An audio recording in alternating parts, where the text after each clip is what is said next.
নমস্কার, শিলাস কিচেনে সবাইকে স্বাগত। আজ আমি সরভাজা মিষ্টির রেসিপিটা আপনাদের সাথে শেয়ার করছি।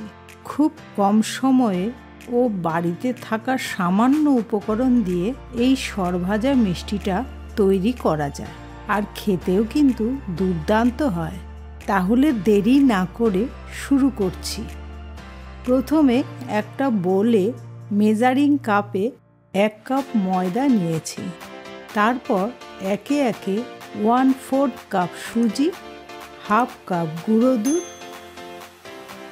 1/4 teaspoon baking soda, 1/2 teaspoon baking powder, সামান্য এলাচ গুঁড়ো ও 1 কাপ দুধের সর, সমস্ত কিছু উপকরণগুলো নিয়ে নিলাম।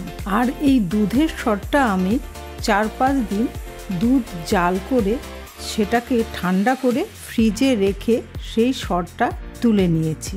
আর এই দুধটা অবশ্যই ফুল ক্রিম দুধ হতে হবে, তাহলে সরটা ভালো ওঠে।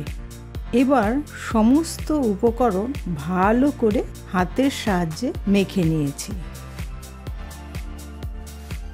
আর মাখার সময় 2 টেবিল চামচ ঘি দিয়ে ভালো করে এই রকম একটা ডো বানিয়ে নিলাম। আর ডোটা কিন্তু এই রকম সফট হবে। 10 মিনিট ধরে ডোটাকে আমি মেখেছি। এবার ডো থেকে বেশ খানিকটা, মানে রুটির থেকেও বড় করে একটা লেচি নিয়ে বেলে নিলাম। আর থিকনেসটা রুটির থেকে একটু মোটা হবে।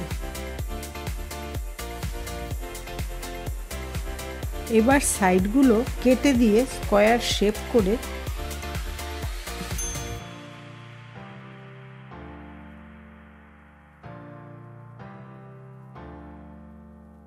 আবার এই রকম মিষ্টির আকারে ছোট ছোট স্কয়ার করে কেটে নিয়েছি।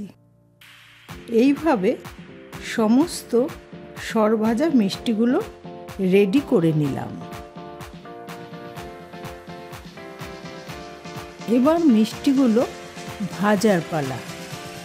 মিষ্টিগুলো ভাজার জন্য গ্যাসে প্যান বসিয়ে বেশ কিছুটা রিফাইন অয়েল দিয়ে দিলাম। আর তেল হালকা গরম হলে গ্যাসের ফ্লেম লো করে দিয়ে মিষ্টিগুলো একে একে উল্টে পাল্টে ভেজে নিলাম।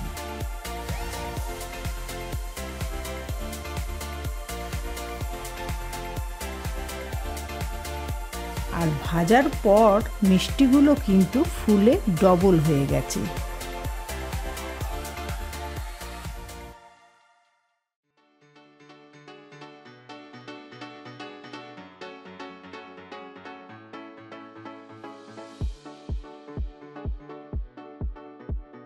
এইভাবে সমস্ত মিষ্টিগুলো ভেজে তুলে নিলাম।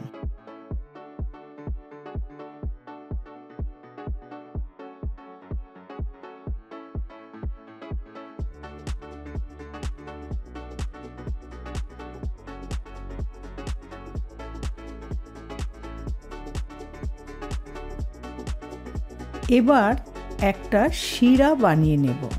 শিরা বানানোর জন্য গ্যাসে অন্য একটু প্যান বসিয়ে 2 কাপ জল ও 1.5 কাপ চিনি দিয়ে দিলাম। এবার অপেক্ষা করব চিনিটা গলে যাওয়া পর্যন্ত। আর সামান্য এলাচ গুঁড়ো দিয়ে দিলাম। প্রায় 10 মিনিট জাল করার পর শিরাটা তৈরি করে নিলাম। এখানে শিরাটা 1 তার বা 2 তারের দরকার নেই। একটু চিটচিট হলেই শিরাটা তৈরি হয়ে যাবে মিষ্টির জন্য। রেডি হয়ে গেল শিরা। এবার গরম শিরার মধ্যে এক এক করে ভেজে রাখা মিষ্টিগুলো দিয়ে একটু উল্টে পাল্টে ঢাকা দিয়ে 30 মিনিট রেখে দিয়েছি। খুব বেশি সময় রাখার দরকার নেই। তারপর সার্ভ করার জন্য রেডি হয়ে গেল সরভাজা মিষ্টি রেসিপিটি। তাহলে আর দেরি কেন? ঘরে বসেই যদি পাওয়া যায় দোকানের মতো সরভাজা, তাহলে ঝটপট বানিয়ে ফেলুন। আর নতুন নতুন রেসিপি পেতে আমার চ্যানেলটি সাবস্ক্রাইব করে বন্ধুত্বের হাত বাড়িয়ে দিন। আমার রেসিপিটা যারা যারা শেষ পর্যন্ত দেখেছেন তাদেরকে অসংখ্য ধন্যবাদ। ভিডিওটি আর বড় করব না। আপনারা ভালো থাকুন, সুস্থ থাকুন। আবার দেখা হবে নেক্সট রেসিপিতে।